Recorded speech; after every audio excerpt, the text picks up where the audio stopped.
We start this half hour with a sad update to a story from earlier this year. One we know touched a lot of you as well as us. Seth Kaplan brought the story to us then. He is live with an update now.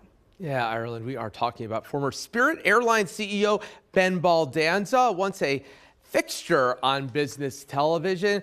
Later, he launched a podcast called Airlines Confidential.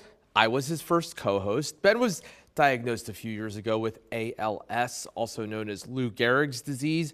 Eventually, his voice got too weak to record the podcast, but artificial intelligence came to the rescue using samples of Ben's old voice. Well, this week's episode is out, and here is Ben in his AI voice. I am saddened to say that this will be my last appearance on the show. The ALS in my body has advanced to the point where I have very little energy. The energy I do have needs to be spent with my family and on my health. Again, his AI voice there, his natural one is far weaker now. Remember the Ice Bucket Challenge a decade ago to raise money for ALS research? This is Ben doing the Ice Bucket Challenge back when he ran Spirit Airlines.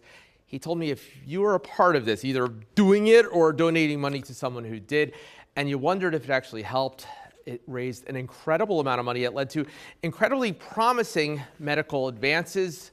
Look, we're all realistic enough to realize time is running out for Ben to benefit from all that.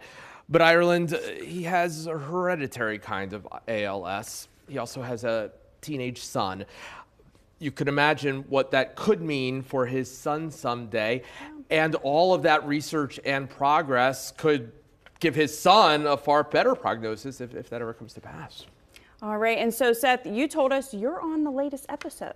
Yes, you heard that announcement from Ben. He sort of does a quick announcement at the beginning in his AI voice. And then the rest of the episode is as I mentioned earlier, I was the original co-host, and there have been three of us over the course of the podcast, and the three of us give some tributes to Ben talking. And it's not a somber thing.